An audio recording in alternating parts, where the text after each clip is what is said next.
11절부터 19절 말씀까지 같이 말씀을 읽을 텐데, 오늘 말씀 제목은 진리로 거룩함을 얻게 하옵소서. 우리 19절에 있는 그 말씀을 제목으로 삼았습니다. 같이 11절부터 합독하도록 하겠습니다. 읽습니다. 나는 세상에 더 있지 아니하오나 그들은 세상에 있사옵고 나는 아버지께로 가옵나니 거룩하신 아버지여 내게 주신 아버지의 이름으로 그들을 보존하사 우리와 같이 그들도 하나가 되게 하옵소서. 내가 그들과 함께 있을 때에 내게 주신 아버지의 이름으로 그들을 보존하고 지키었나이다.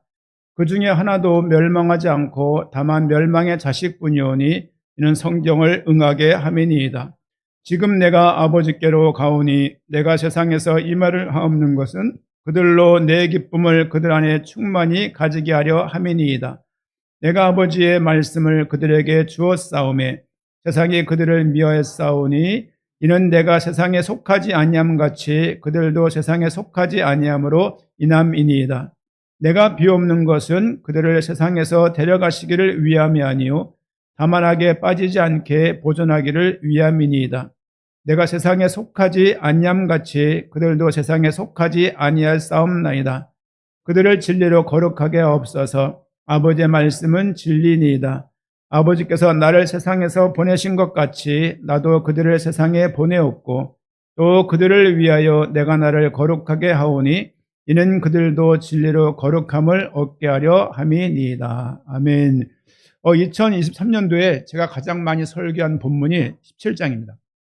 요한복음 17장을 설교를 하고 묵상을 하면서 커다란 감동에 한 1년간 빠졌었어요. 왜냐하면 이게 몇 번 말씀을 드렸습니다마는 예수님의 기도가 성경에 여러 군데 나오는데요. 이 17장이 제일 긴 예수님의 기도예요.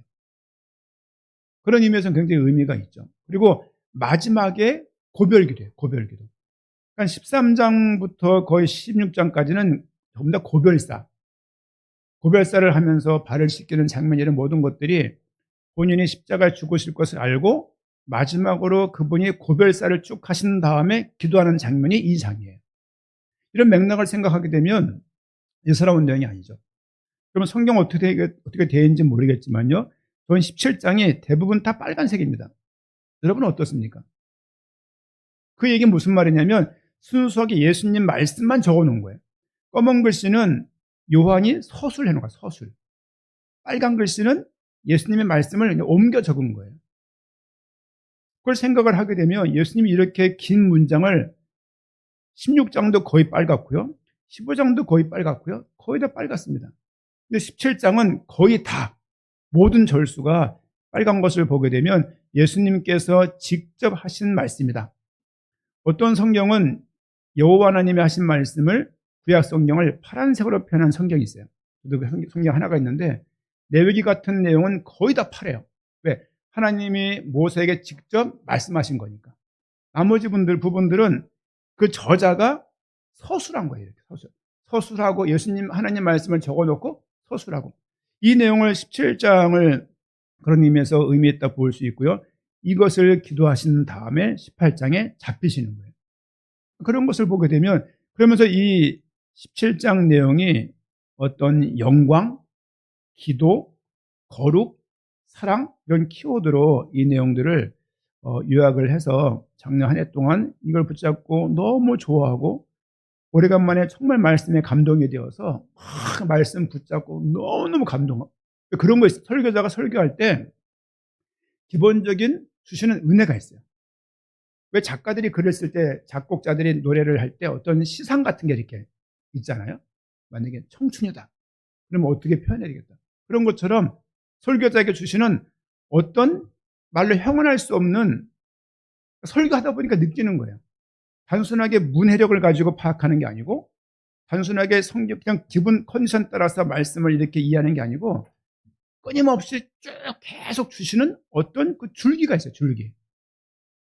제가 작년 한 해 때는, 한 해 동안은 무척 힘들었습니다. 그래서 시편 내용을 엄청 많이 했어요. 시편. 오늘 새벽에도 그런 말씀을 좀 나눴습니다만은 내일 새벽에도 또 그때 말씀을 좀 나누고자 하는데, 사실은 그러면서 이 요한복음 17장이 저에게 큰 능력이 되었고 은혜가 됐습니다.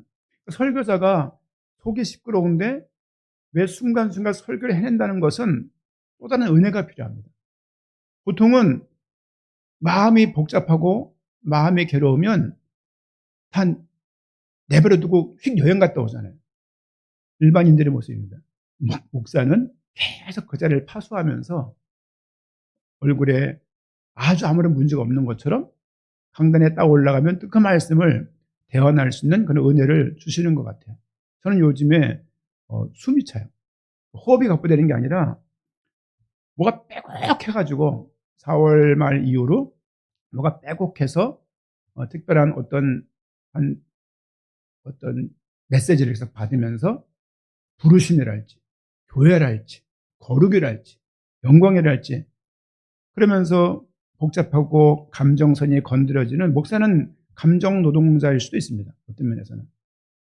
왜냐하면 성도님들이 다 다르잖아요. 다른 그런 모든 분들을 다 신앙도 다르고 성격도 다르고 기질도 다르고 경제력도 다르고 그런 상태에 있는 모든 것들을 목회자가 그걸 다 대해야 되기 때문에 다 그 사람이 그 사람한테 맞는 어떤 태도로 못할 때가 많잖아요. 그때 발생되는 많은 그런 소음들 또 그런 뒷말들을 다 견뎌야 되는 그런 위치에 있는 사람이 목사입니다. 자식들이 목사가 된다고 말을 하면 저는 그 아이를 뭐랄까요? 건강하게 키워야 돼요. 예전에 어느 후배가 물었습니다. 목사님, 교육자기를 가려면 무엇이 제일 준비돼야 됩니까? 건강. 네? 근육 많은데요? 그러더라고요. 근육 많은 게 아니라 지적인 부분, 인성적인 부분, 감성적인 부분, 모든 부분들이 밸런스가 좀 맞춰지지 않으면 가다가 쉽게 엎어지고 네가 엎어지지 않으면 성도들 수십 명 엎어지게 한다. 그런 말을 한 적이 있고 지금도 목회자가 되겠다는 사람들에게 성경만 읽어라, 뭐 기도만 해라 이런 건 기본이고 기본. 장사하는 사람이 맛은 기본으로 내야 되는 거죠. 그건 기본인 거죠. 이제 그건 기본이고 가장 필요한 것이 뭐냐? 건강이라는 말씀 많이 드려요. 가정이 건강하지 않고 본인이 건강하지 않는데 신앙생활이 건강할 리가 없습니다. 다른 거 다 무시하고 신앙생활만 열심히 하면 된다는 식의 그런 기조를 가진 목사님들에 대해서는 전 동의하고 싶지 않습니다. 왜냐하면 그들의 삶과 자녀들의 모습과 뒷모습이 어떤지를 잘 알기 때문이에요. 오늘 이 17장을 읽으시면서 하나님의 마음에 좀 담았으면 좋겠다 그런 생각이고요. 뭐 잠깐 말씀을 좀 스케치를 하면요. 11절 말씀 보니까 중반부요. 아버지여 내게 주신 아버지의 이름으로 그들을 보존하사. 보존이라는 단어가 나옵니다. 잘 안 쓰는 단어예요, 성경에서. 보존이라는 단어가 나오고요. 12절 말씀 보니까 내가 그들과 함께 있을 때에 내게 주신 아버지의 이름으로 그들을 보존하고. 또 나오죠? 보존하고.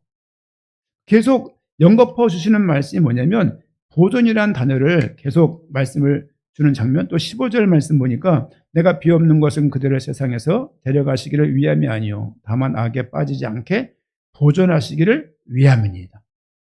언뜻 그 한 9절 저는 9절에서 보게 되면 보존이라는 이야기를 상당히 많이 예수님께서 하고 계신 거예요. 보존은 뭐냐면 지킨다, 인도한다, 함께함으로 그들을 유지시키는 거죠. 그들을 멸망하지 않고 넘어지지 않고 자빠지지 않게 하려고 계속 그 구원받은 그 상태를 유지하게 하려고 하나님의 돌보신다는 말을 표현할 때 보존이라는 말씀을 좀 쓰고 있는 것 같습니다. 14절 말씀을 좀 살펴보면요. 내가 아버지의 말씀을 그들에게 주었사오며. 잘 보세요.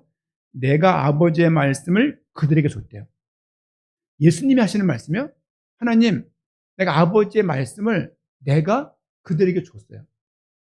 예수님은 지금 본인의 사역을 하고 있는 것이 아니고 성부, 성자, 성령 하나님께서 삼일체 하나님이 이루는 구원 사역을 성부 하나님이 주도하시고 성자 하나님이 이 땅에 오셔서 실천하시고 성취하시고 성령 하나님의 것을 깨닫게 하시는데 지금 예수님은 어떤 정체성이 있냐면 내가 하는 모든 것들은 하나님의 일들을 하고 있다고 생각하는 거예요. 중요합니다. 그냥 성부 하나님 없고 성령 하나님 없고 오직 예수 그리스도라고 말하는 교양성에 대해서는 그 말은 이해를 하지만 조금 생각을 해봐야 돼요. 왜 우리에게는 예수님이 하시는 말씀에 지금 계속 하나님을 인식하는 거예요. 하나님을 인식하고 내가 하는 모든 것들이 하나님을 향하였다는 것을 알고 있는 거죠. 내가 아버지의 말씀을 그들에게 주었사오니 세상이 그들을 미워했사오니 이는 내가 세상에 속하지 아니함 같이 그들도 세상에 속하지 아니함으로 인함이니이다. 이 세상의 모든 사람들은 하나님을 향해서 반기지 않습니다. 결국 우리가 믿음 속에 들어와 있으니까 그런 생각 없지만 믿음 바깥에 있는 사람들이 결혼을 해서 한 명이 교회를 나가고 교회 안 나왔을 때 벌어지는 많은 것들을 보잖아요. 제가 이렇게 아침마다 글을 보내면서 제 이제 사촌 누나한테 이렇게 보내요. 보내면 허영 씨가 뭐 축하해. 아직 신앙이 없는 분이기 때문에 최대한 예의 있게 동생한테 말편을 해요. 근데 느끼는 거죠. 아, 이분이 최대한 애를 쓰지만 그 말과 생각들이 신앙적이진 않은 거예요, 이제. 근데 한편으로 보면은 참 신앙이 있다는 것은 하나님을 인식한다는 거잖아요. 여러분 생각해 보십시오. 수예배 그동안 나오셨습니까? 여러분들? 수예배를 1년 상간에 몇 번 나오셨나요? 그냥 어떤 면에서는 그냥 누군가가 예배를 드리고 있을 것이고 나는 내일을 보고 피곤한 몸 이끌고 퇴근을 해서 집에 가서 밥 먹고 TV 보고 그런 시간으로 보내는 게 일수 아닙니까? 그렇죠? 예배를 드린다는 것 자체가 내가 의지를 드리고 몸이 가야 되는 거잖아요. 이거 쉬운 일 아니에요. 여러분이 이걸 할 때 우리 자식들이 그걸 배웁니다. 저는 뭐 다 그랬습니다만은 우리 뭐 애들을 업고 걸리고 그렇죠? 앞에다가 짐을 또 싣고 소원이가 큰 짐 하나 미고 다한이 업고 대안에 손 붙잡고 142번인가 1번인가 타고서 연남동에 내려서 이렇게 기사식당으로 와서 지하교회, 그것도 지하교회. 장마철에도 대보세요. 그 쿰쿰한 냄새. 그렇죠? 교회 가면 도대체 뭐가 있다고? 갈 때마다 금 한 덩어리 주면 누가 안 가겠습니까? 안 가도 그만, 가도 그만인 그 자리에 그런 시간들을 막 들였던 거예요. 그러면서도 이렇게 기뻤어요. 끝나고 아무것도 안 하고 그냥 헤어지는 예배지만 마음에 받는 그 은혜가 이렇게 있다는 것이죠. 나이 먹어갈수록 사실은 예배라는 게 의미를 찾기가 어렵습니다. 왜냐하면 인이 박혀가지고 그냥 나가는 거예요, 이렇게. 그렇죠? 그리고 말씀도 한 10년, 20년 듣다 보면 같은 사람이기 때문에 주제 빤하고 예화 빤하고 말도 빤하고 패턴 빤하니까 들어오겠습니까? 예배 놓치기 참 십상이죠. 또 어떻게 하다가 개척기로 오셔가지고 수요예배를 몇 명도 안 되고 이거 안 나올 수도 없고 그죠? 그냥 한 번쯤 빠지고 싶은데 숨찰 땐 빠지세요. 괜찮습니다. 중요한 것은 이 예배를 작은 시간이지만 여러분에게 이 말씀이 계속 가르침이 되고 우리에게 힘이 되면 좋겠습니다. 바람만 있는가? 우리 새끼들 잘 되게 해주세요. 뭐가 잘 되는 거냔 말이에요. 여러분이 기도를 많이 한다고 하나님이 그들을 살리시고 내가 기도 안 한다고 하나님이 그들을 망하게 하느냐? 그렇지 않습니다. 내가 무엇을 함에 따라서 성과가 나오고 하지 않으면 성과가 안 나. 그렇지 않아요. 중요한 것은 그런 것들이 바뀌는 시간이 됐으면 특별히 수요 예배는 뭐 누구나 나와야 되지만 사실은 의지를 가지고 나오지 않으면 나올 수 없는 자리입니다. 여러분 짧은 시간이지만 말씀을 귀하게 받기를 또 부탁을 드리고요. 쭉 내려가서 우리가 17절 말씀 보니까 그들을 진리로 거룩하게 하옵소서. 아버지의 말씀은 진리니이다. 여러분 잘 보세요. 그들을 진리로 거룩하게 하옵소서. 아버지의 말씀은 진리입니다. 우리는 윤리적으로 도덕적으로 하나님의 거룩함을 얘기하고 있지는 않습니다.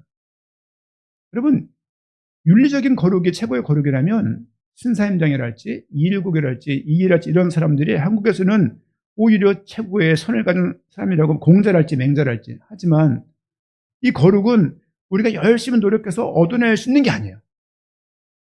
말씀을 통해서 그 진리를 통해서 우리가 거룩해지는 것이지 우리가 어떤 행동을 하고 뭘 참아내고 어떤 과정을 넘고 허들을 넘어서 진리에 다다를 수 있는 것은 아닙니다.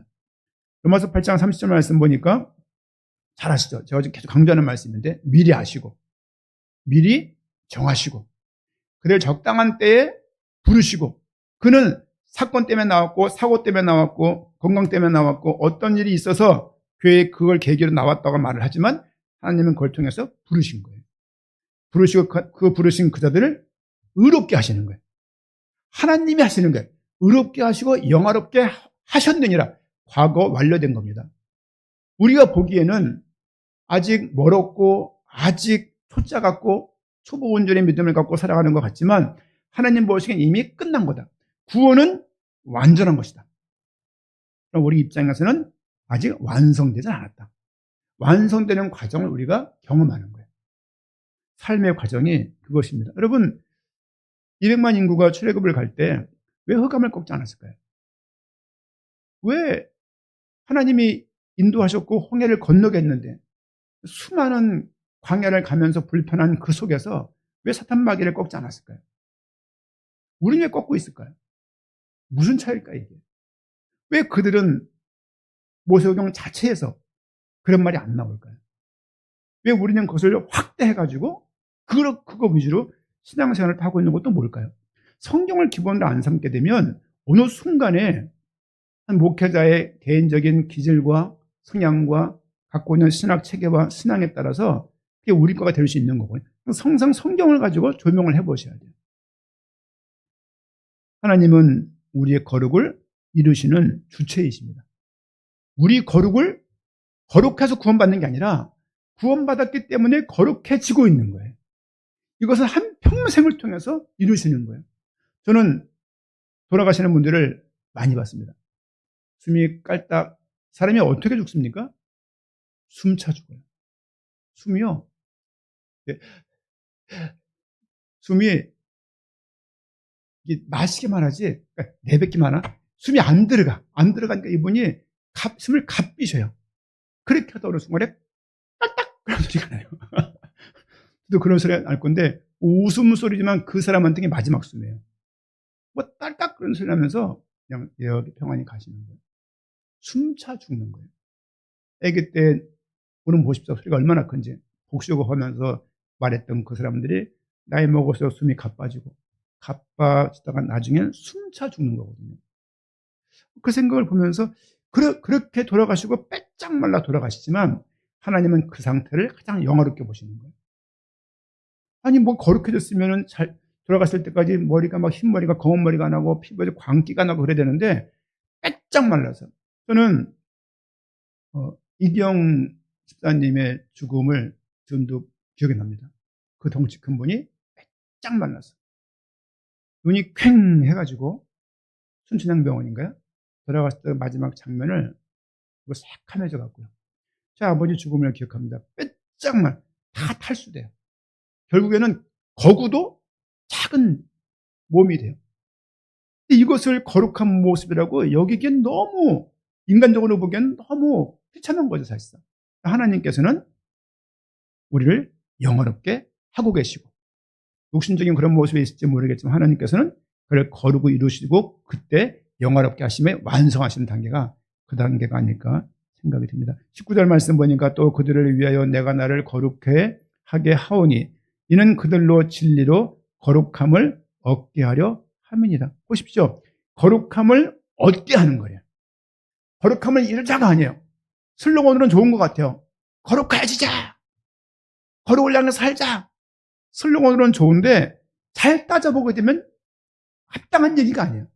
하나님이 우리를 거룩하게 하시는 것이지 내가 거룩을 쟁취하거나 거룩을 어떤 상황에 다다라서 인계치가 다다라서 그걸 얻어내거나 내가 그것을 성취에 그것과 다다른 것이 아니고 거룩은 전적으로 하나님에게 있음을 우리가 바로 이해해야 될 것입니다. 누구를 위해서 오늘 본문에서 기도하고 있습니까? 우리 1절 말씀 보니까요. 17장 1절입니다. 함께 읽어보겠습니다. 예수께서 이 말씀을 하시고 눈을 들어 하늘을 우러러 이르시되 아버지여 때가 이르렀사오니 아들을 영화롭게 하사 이들로 아버지를 영화롭게 하게 하옵소서. 내용을 잘 보십시오. 누구를 위한 기도냐면은 아들로 아버지를 영화롭게 하옵소서, 이 말을 하시고 지금 하늘을 우러러서 예수님께서 성부 하나님에게 기도하는 거예요. 나를 영화롭게 하지 않으셨습니까? 9절 말씀 제가 읽겠습니다. 내가 그들을 위하여 비옵나니. 그들이 누구냐? 하나님께서 구원한 그자들이에요. 내가 그들을 위해서 기도합니다. 내가 기도하는 것은 세상을 위함이 아니요 내게 주신 자들을 위함입니다. 내게 주신 자가 있다는 거예요. 잘 보세요. 예수님 믿고 구원받는 것 같지만 이 표현을 보게 되면 성부 하나님께서 성자 하나님에게 맡기신 양들이 있는 거예요. 이 양들은 목자의 음성을 듣고 반응하는 사람들이에요. 예수님을 말씀을 듣고 온 것 같지만 이미 하나님이 아시고 정하신 그 사실이 전제되어 있는 거예요.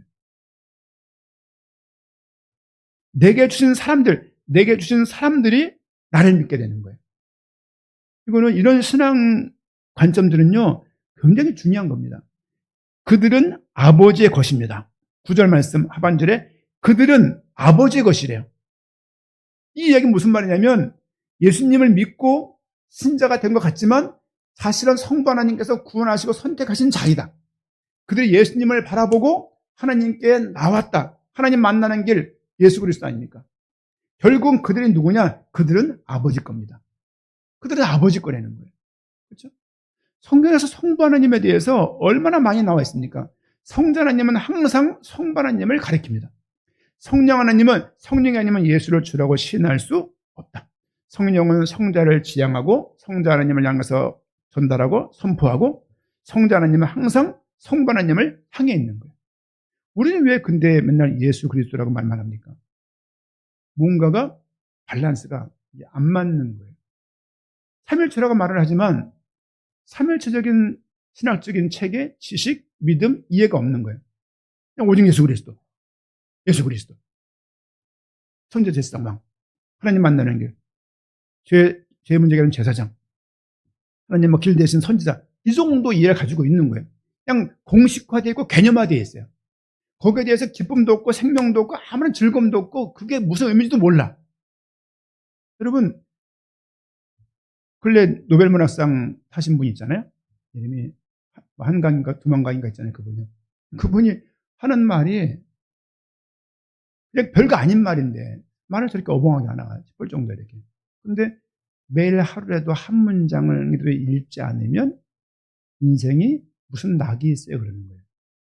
무슨 말이냐면 그 책을 읽으면서 얻는 그 어떤 기쁨과 그 환희와 그 어떤 기쁨이 있나 봐요. 이제. 여러분 하나님 말씀을 읽고 들을 때 내게 영광스러움과 기쁨과 이 의미 통해서 의미가 딱 전달되는 그 무엇이 우리에게 있지 않으면 많이 지금 드라이한 거예요. 지금. 여러분 설교 매일 한번 해보세요. 매일 해보세요. 매일 듣는 거 쉽지 않잖아요. 매일 해보세요. 그러면 그거 쉬운가? 여러분 쉬운 게 아닙니다. 하나님이 주시는 은혜가 없고 그런 의지가 없으면 해낼 수가 없는 거예요. 돈을 몇 천억 주면 모를까? 근데 그렇다고 가능한 것도 이 신자로서 성도로서 주의 백성으로서 그 기쁨이 우리 안에 다 고여 있어야 돼요. 그 고여 있는 거는 항상 전달돼요. 이렇게. 말하지 않아도 오직 그리스도 세계복음화 이렇게 말 안 해도 전달되게 되어 있습니다. 내게 주신 사람들을 위해서 지금 뭘 기도하고 있냐? 내게 주신 자들을 위해서 하나님은 기도하고 있다. 예수님은 기도하고 있다. 6절 말씀 보니까 세상 중에서 내게 주신 사람들에게 세상 중에서 내게 주신 사람들이 있대요. 내가 아버지의 이름을 그들에게 나타내었대요. 예수님은 지금 성부 하나님을 나타내고 있는 거예요. 그렇죠? 그들은 아버지의 것이었는데 내게 주셨으며 그들은 아버지의 말씀을 지켰나이다. 예수님은 철저하게 성부 하나님을 계속 영광 드리고 있습니다. 그리고 성부 하나님 내게 주신 거라고 말하고 있는 거예요.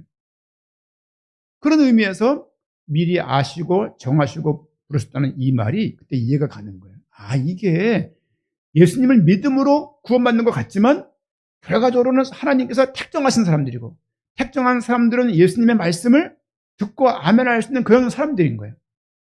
여러분 저희 집에 새가 있어요. 새가 많이 줄어서 지금 한 100마리 있습니다. 집에서는 자유비행을 해요.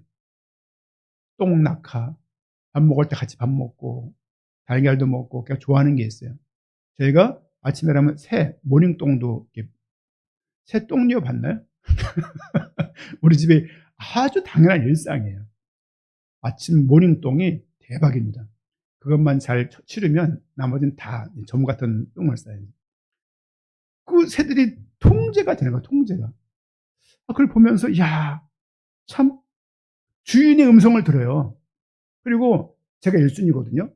우리 나리가. 다른 사람이 제 앞에 있을 때 손대면 뭅니다. 물어요. 우리 강아지는 대은이가 1순위예요. 저는 가면은 뭐, 그냥 눈길도 안 줘요. 주인의 동물들이 주인의 말을, 음성을 듣는 거예요, 이렇게. 어느 정도의 소통이 돼요, 새하고 그래, 살다 보니까. 알에서 부화된 거 현사모가 이유식 먹여서 제가 이제 번식, 애완조가 있어요, 애완조. 애완견 있잖아요. 애완조도 있거든요. 보면서 새가 주인을 알아먹네? 하물며 예수 그리스도와 하나님의 구원의 그때에 하나님의 그들 마음을 두들길 때 예수님이 그리스도의 마음에 탁 믿겨지는 거예요. 단순하게 영접 기도한다고 구원받는다고 말하면 그건 큰일 납니다. 우리 미국에 있는 어느 집사님이 설교를 보내왔어요. 도망치십시오. 이런 설교더라고요. 이제 보면서 마음에 이해가 갔어요. 율법을 전하는 그런 교회에서 도망치십시오. 복음이라고 전하지 않는 교회에서 도망치십시오. 이런 설교 내용이에요. 그냥 그 영어 내용이니까, 자막에 나오니까 그걸 들으면서 가슴이 쿵쿵 거리는 거예요. 이렇게. 도망치셔야 됩니다. 여러분이 사는 길입니다. 이렇게 말하는 거죠. 이제. 그걸 들으면서 그렇지. 이게 한편으로는 아픈 얘기죠. 교회에서 온전한 복음을 전하지 않고 교파에 해당되는 말씀만 어느 한 개인이 만들어 놓은 그런 신학 체계만 전달한다면 그건 신앙이 위험할 수 있죠. 성경의 근거한 믿음이 우리에게 계속 기본적으로 깔려야 됩니다. 누굴 위한 기도입니까? 하나님이 선택한 예수님에게 맡긴 그 사람들, 우리입니다. 우리를 위해서 기도하고 계신 거예요. 언제? 잡히시기 전날. 그런 은혜가 주님께서 내 구원을 이렇게 이루셨구나. 이러니 이 구원이 얼마나 크겠냔 말이에요. 이 구원은 겨우 실 하나 매달려가지고 여차만 끊어질 구원이 아닙니다. 강력한 하나님의 구원 계획과 모든 역사를 통한 하나님의 의를 딱 붙잡고 계신 거예요. 붙잡은 게 아니라 우리 안에 있다고 말씀하시잖아요. 주님이 우리 안에, 우리가 주님 안에. 잡고 있는 정도가 아니에요, 이게. 떨어질 수 없는 관계입니다. 근데 우리는 이 구원이 자꾸 취소될 것 마냥 내 역할과 활동과 행동에 따라서 구원이 변경될 것 마냥 생각하는 것은 잘못된 믿음입니다. 방만하려는 게 아니라 자만하려는 게 아니라 우리 구원이 그렇다는 거예요. 이 부분을 좀 아시고 부탁을 드립니다. 누구를 위한 기도냐? 우리를 위한 기도다. 두 번째는 기도의 내용입니다. 11절 말씀 보니까 11절 기도의 내용. 나는 세상에 더 있지 아니하오나 그들은 세상에 있사옵고 나는 아버지께로 가옵나니 거룩하신 아버지여 내게 주신 아버지의 이름으로 그들을 보존하사 우리와 같이 그들도 하나가 되게 하옵소서. 기도의 내용 첫 번째는 하나가 되게 하옵소서요. 교회는, 성도들은 한 교회 내에서 하나가 되어야 됩니다. 이번 10월 27일 날 한국교회가 하나가 되는 날입니다. 우리는 서울 지역에 있으니까 쉽게 이동을 하겠지만 부산, 마산, 대구, 경주, 울산, 목포에서는요 아침부터 출발해 와요. 100만이 200만이 모여서 한국을 두고 기도하자는 거예요. 이번 노회 가서도 그런 광고를 하시더라고요. 자유롭게 하지만 모여서 같이 기도합시다 그러더라고요. 우리도 하나가 되는, 특별히 교회 내에서는 하나가 되는 것이, 왜? 주님이 하나시기 때문에. 두 번째 뭐냐면 15절 말씀 보니까 하반절에 보존하시기를 위함이니이다. 하나를 위해서 기도하셨고 보존하시기를, 계속 하나님이 지켜주시기를, 지켜주심을 위해서 기도했고, 세 번째 뭡니까? 19절 말씀 보니까 하반절에 진리로 거룩함을 얻게 하려. 뭘 기도했냐? 저들이 하나가 되게 해주세요. 그리스도 중심으로 하나의 공동체가 되게 해주세요. 이상한 사람 유지의 원네스를 말하는 게 아니에요. 진짜 나쁜 일이에요. 그냥 복음이 뭐냐? 잘못한 건 책임지는 게 복음입니다. 잘못한 것을 은혜인데 왜 그래 덮어. 너는 구린데 없어. 다윗도 실수했었는데 이렇게 하면 안 되고 잘못한 것에 대해서는 책임을 지고 받는 것이 이렇게 복음이에요. 그렇죠? 하나가 되게 없어서 보존케 없어서 거룩함을 얻게 하옵소서. 얻게 하려 하면 그 세 가지가 지금 예수님이 하고 있는 기도 내용입니다. 생각 잘 해보세요. 예수님이 지금 내일 잡혀가는 거예요. 잡혀가는데 이런 기도를 하고 있는 거예요. 제가 내일 잡혀간다. 무슨 기도 하겠습니까?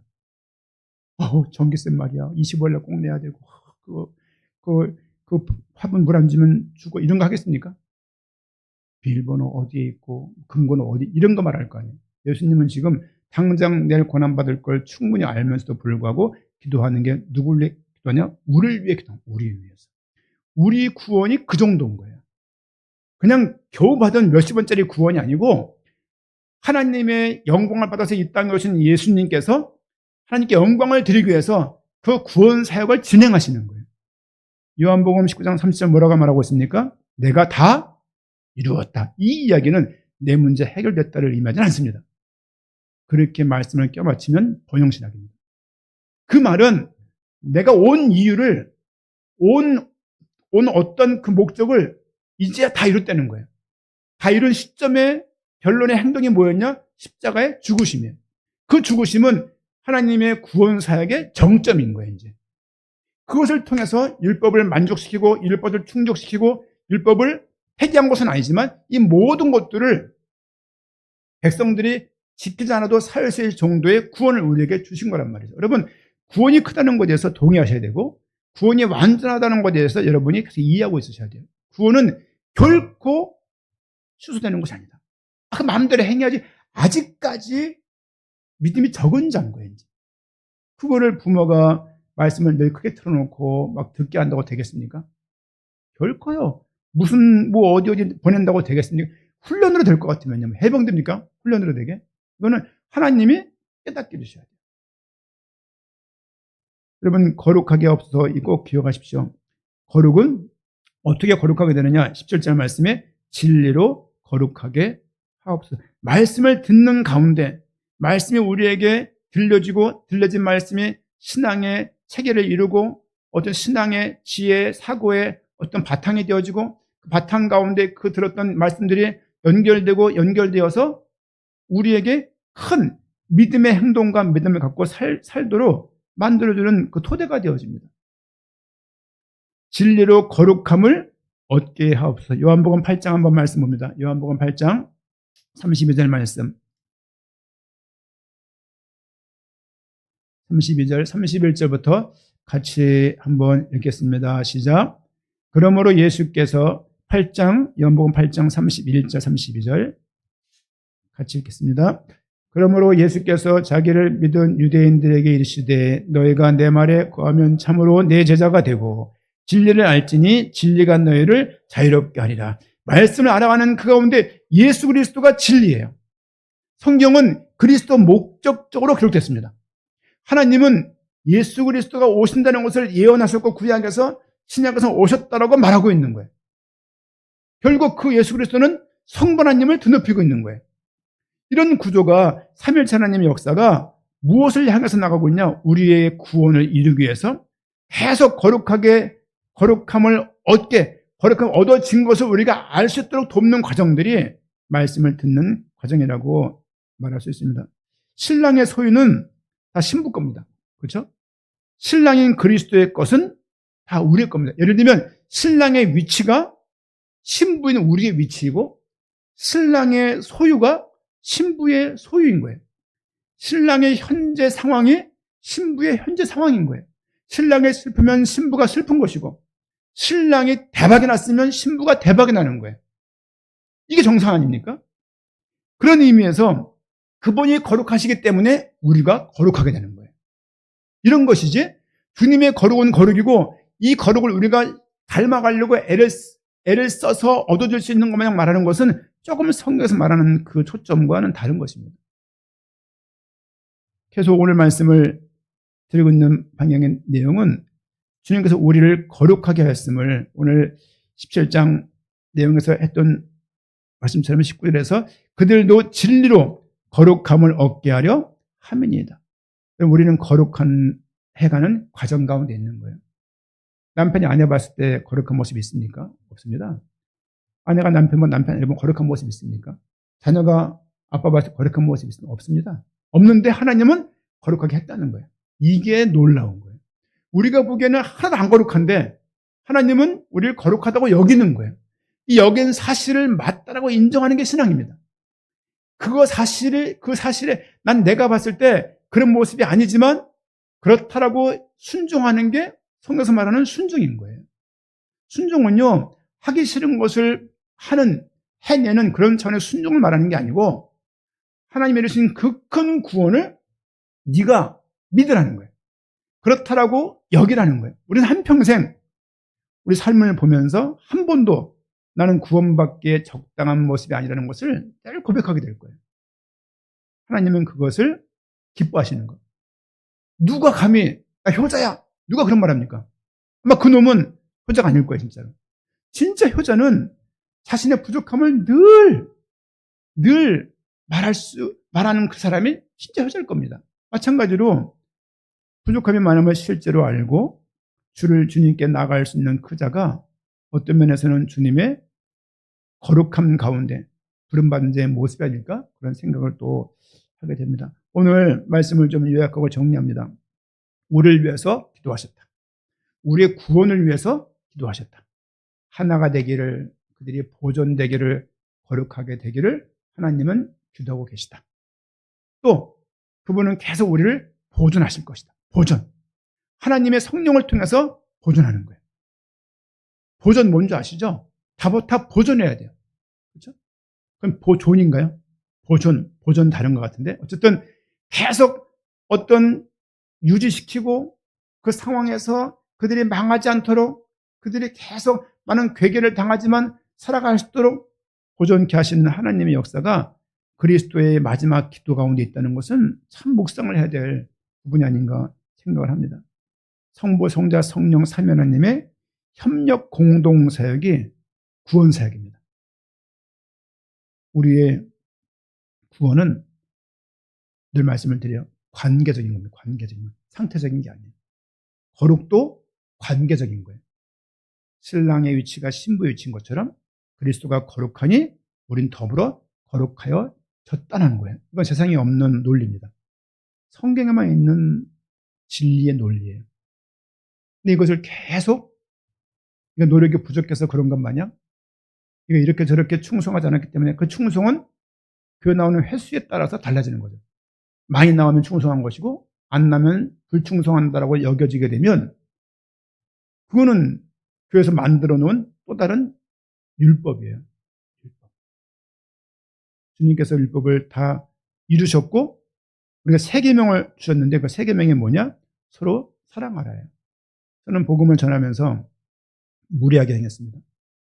상대방 형편, 사정 생각하지 않고 어떻게 하면 복음을 전할 수 있을까? 말 틈새를 보다가 어느 말 연결할 고리가 생기면 그때 그 말씀의 꼬리를 잡아가지고 복음을 폭격하고 복음을 투척하고 복음을 휘둘면서 복음을 전했던 당사자입니다. 너무 후회가 되고 과정이었겠지만 물론 그 속에서 역사에서 많이 복음을 증거된 건 사실이지만 그럼에도 불구하고 그런 자세를 견지한다는 것은 아니라는 생각이 들었습니다. 사랑은 무례히 행치 않는 것입니다. 복음은 놀라운 것이에요. 근데 이것을 상대방을 굴복시키고 상대방을 때려잡고 상대방을 꿀리게 하고 내가 좀 더 안다고 해서 그거 가지고 휘두르는 하나의 무기가 되고 흉기가 된다면 원래 성경에 주신 그 말씀의 의도가 아닙니다. 또 주님은 내가 죽는 순간에 잘못했던 놈들은 저주를 받을 거라는 말씀 구절이 한 군데도 없어요. 택한 백성들을 내가 보호하고 구원하고 어떻게 보존할까 그 기도를 지금 하나님께 아뢰고 있는 거예요.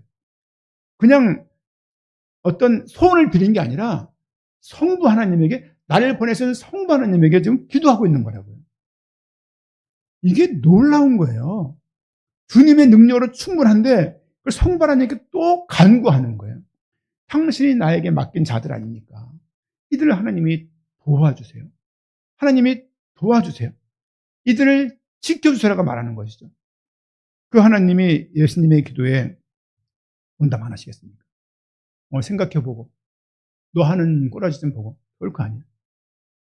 성자 하나님 부탁한 것이 아니고 당연히 그 구원 계획을 이루어 달라고, 확정된 그 구원 계획을 이루어 달라고 주님께 안 해도 될 기도를 하고 계시고, 사도 요한은 그 내용을 이렇게 요한복음 17장의 기도로 정리하고 있습니다. 예수님이 고별 기도에서 우리를 보존하자, 보존케 하옵소서, 보존케 하옵소서, 보존케 하옵소서. 그들을 하나님이 나한테 맡겨주지 않았습니까? 그들을 계속 구원을 이루어 주십시오.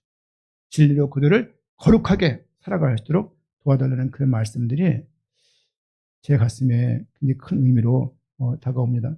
17절 말씀 읽겠습니다. 17절 같이 한번 합독하겠습니다. 그들을 진리로 거룩하게 하옵소서. 아버지의 말씀은 진리니이다. 19절입니다.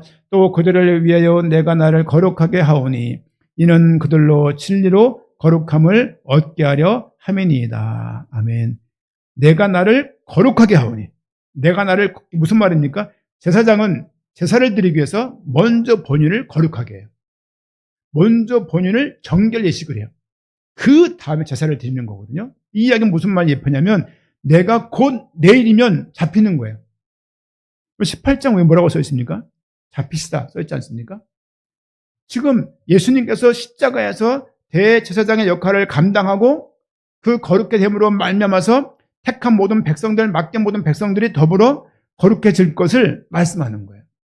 주님의 죽음이 거룩하기 때문에 성소의 휘장이 찢어진 거예요. 더 이상 이 땅에 있는 그 모델하우스 성소는 더 이상 필요가 없는 거예요. 왜냐하면 주님께서 참된 거룩으로 이 땅에서 모든 것을 이루셨기 때문에 더 이상 그 제사를 통해서 제사를 드릴 이유가 없다는 증표죠. 우리는 한평생 살아가면서 거룩하다고 느껴지지 않을 것입니다. 하지만 말씀을 의지하세요. 내가 거룩해졌고 거룩한 모습으로 삶을 살아가고 있다. 주님께서 이 구원의 계획과 거룩함을 이루고 계시다는 부분에 대해서 우리가 늘 그런 믿는 믿음이 우리에게 있으셔야 됩니다. 자녀를 바라볼 때 부족할 거예요. 야, 저도 잔소리 많이 하는 타입의 사람이에요. 근데 참죠. 외면하죠. 가능하나. 왜?